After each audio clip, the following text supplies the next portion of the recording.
सबसे पहले आज की तमाम बड़ी खबरें नॉन स्टॉप न्यूज में। कश्मीर में आतंकियों ने एक बार फिर टारगेट किलिंग की। आतंकियों ने आज 2 जगह नागरिकों पर हमले किए। श्रीनगर के ईदगाह इलाके में रेहड़ी लगाने वाले अरविंद कुमार की गोली मारकर हत्या कर दी। अल्पसंख्यक अरविंद कुमार बिहार में बांका के रहने वाले थे, तो आतंकियों ने वहीं दूसरा अटैक पुलवामा में किया।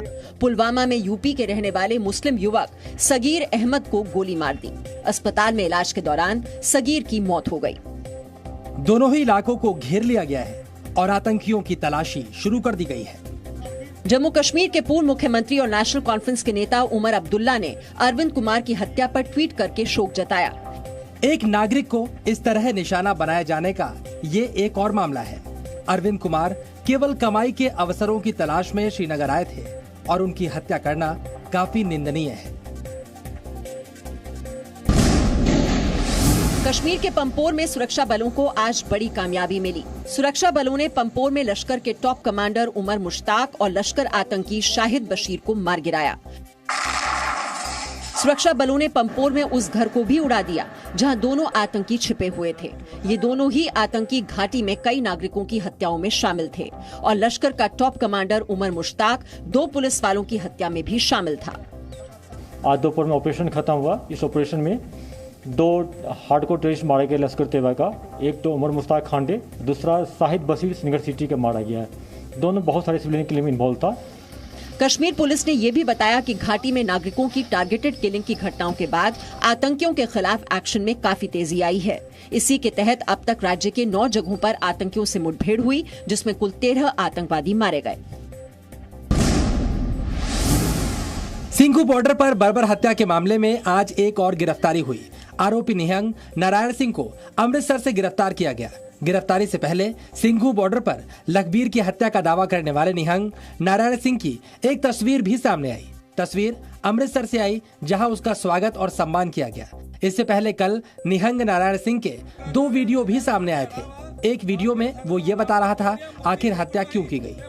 इस तरह की तस्वीरें बड़ा सवाल खड़ा कर रही हैं। आखिर बर्बर हत्या के आरोपी का इस तरह महिमा मंडन क्यों हो रहा है।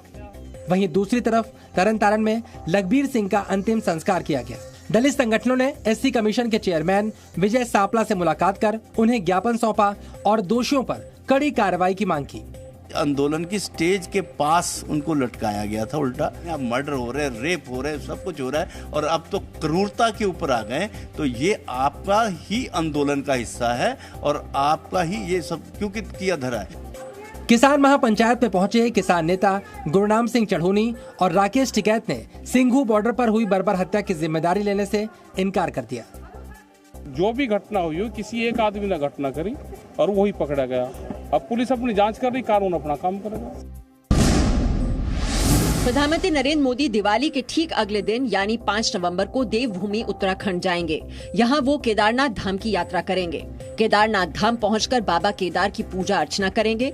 साथ ही यहां 250 करोड़ के पुनर्निर्माण कार्यों का उद्घाटन भी करेंगे। बहुत सारे जो हमारे पहले चरण के जो काम लगभग 250 करोड़ तक की योजनाएं जो हमारी पूरी हो गई है, उनका सबका लोकार्पण होना है। 6 नवंबर को भैया दूज पर केदारनाथ धाम के कपाट बंद हो जाएंगे। इससे ठीक पहले प्रधानमंत्री मोदी की केदार यात्रा काफी महत्वपूर्ण मानी जा रही है। माननीय प्रधानमंत्री श्री नरेंद्र मोदी जी की 5 नवंबर को श्री केदारनाथ धाम जी की यात्रा को लेकर हम बहुत उत्साहित हैं। उत्तराखंड में 1 महीने के अंदर पीएम मोदी की ये दूसरी यात्रा होगी। इससे पहले प्रधानमंत्री 7 अक्टूबर को उत्तराखंड पहुंचे थे। तब उन्होंने ऋषिकेश एम्स से देश भर के करीब 35 ऑक्सीजन प्लांट का लोकार्पण किया था। दिल्ली में कांग्रेस वर्किंग कमेटी की बैठक में पार्टी अध्यक्ष के चुनाव पर अहम फैसला लिया गया। कांग्रेस अध्यक्ष पद का चुनाव अगले साल सितंबर से अक्टूबर के बीच में करवाया जाएगा। इस साल नवंबर से कांग्रेस सदस्यता अभियान शुरू करेगी। Election of the AICC President 21st August 2022 to 20th September 2022। Congress working committee की बैठक में कुछ वरिष्ठ सदस्यों ने राहुल गांधी को अध्यक्ष बनाने का प्रस्ताव भी रखा, जिस पर राहुल गांधी ने विचार करने की बात कही है। सभी ने अपनी इच्छा व्यक्त भी की कि माननीय राहुल गांधी जी को अध्यक्ष के रूप में आना चाहिए और मुझे खुशी है कि राहुल जी ने इस पर चिंतन और मनन करके अपना जल्द फैसला देने की बात रखी। वहीं सोनिया गांधी ने भी इशारों में बागी ग्रुप 23 के नेताओं को भी जवाब दिया। मैंने हमेशा स्पष्टता की सराहना की है। मीडिया के माध्यम से मुझसे बात करने की कोई जरूरत नहीं है। अगर आप मुझे बोलने की इजाजत दें तो मैं ही कांग्रेस की पूर्णकालिक और कार्यशील अध्यक्ष हूँ। CWC की बैठक में राजनीतिक प्रस्ताव के अलावा किसान और महंगाई समेत 3 प्रस्ताव भी पारित किए गए। केंद्रीय गृह मंत्री अमित शाह ने शनिवार को नेताजी सुभाष चंद्र बोस द्वीप में अंडमान निकोबार के लिए कई विकास परियोजनाओं का उद्घाटन और शिलान्यास किया। इस दौरान बीजेपी कार्यकर्ताओं को संबोधित करते हुए उन्होंने सावरकर को सच्चा देशभक्त बताया कि यहाँ आते ही एक अलग प्रेरणा की अनुभूति हुई। यहाँ की हवाओं में आज भी वीर सावरकर और नेताजी सुभाष चंद्र बोस का संदेश घुला मिला है, आज भी जरा भी डाइल्यूट नहीं हुआ है। गृह मंत्री ने अंडमान को स्वतंत्रता का तीर्थ स्थल बताया और देश के युवाओं से एक बार यहाँ आकर देश की आजादी के लिए दी गई कुर्बानियों को देखने की अपील की। सेल्युलर जेल को देश की युवा पीढ़ी अगर एक बार देखेगी तो उनको मालूम पड़ेगा कि हमारे पुरखों ने जिस आजादी में हम आजाद भारत में दम ले रहे हैं, ये स्थिति को लाने के लिए कितनी बड़ी कीमत चुकाई।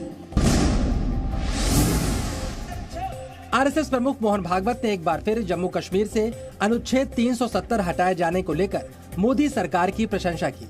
इसके साथ ही उन्होंने आज फिर से पाकिस्तान पर हमला बोला। कश्मीर को भारत से अलग करना पाकिस्तान चाहता है, अपने पंखों के नीचे उसको लेना। आरएसएस प्रमुख मोहन भागवत नागपुर में एक पुस्तक के विमोचन कार्यक्रम में पहुंचे थे। एक दिन पहले विजयादशमी के मौके पर उन्होंने अपने संबोधन में अनुच्छेद 370 हटाए जाने का जिक्र किया था। इसके साथ ही हिंदी, हिंदू और हिंदुत्व की बात की थी, जिस पर AIMIM अध्यक्ष असदुद्दीन ओवैसी ने सियासत की। उन्होंने ट्वीट करके भागवत के बयान को झूठ और आधा सच से भरा बताया था। असदुद्दीन के इस बयान पर आरएसएस नेता इंद्रेश कुमार ने हमला बोला।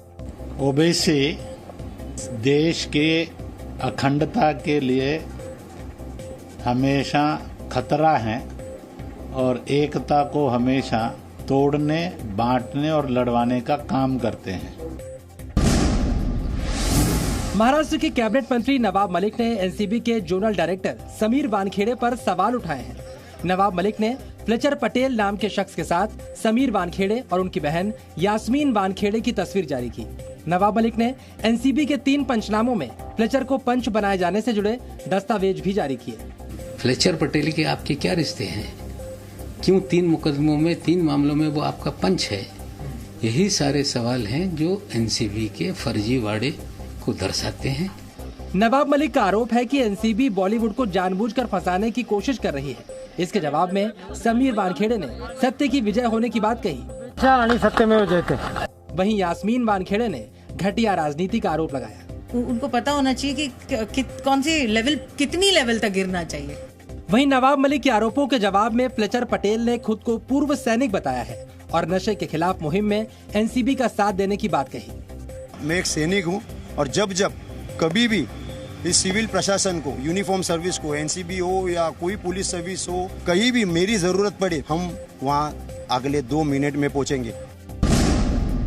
अफगानिस्तान के मुद्दे पर भारत ने नवंबर के महीने में बड़ी बैठक बुलाई है। रूस समेत कई देशों के राष्ट्रीय सुरक्षा सलाहकारों की यह बैठक 10 और 11 नवंबर को दिल्ली में हो सकती है।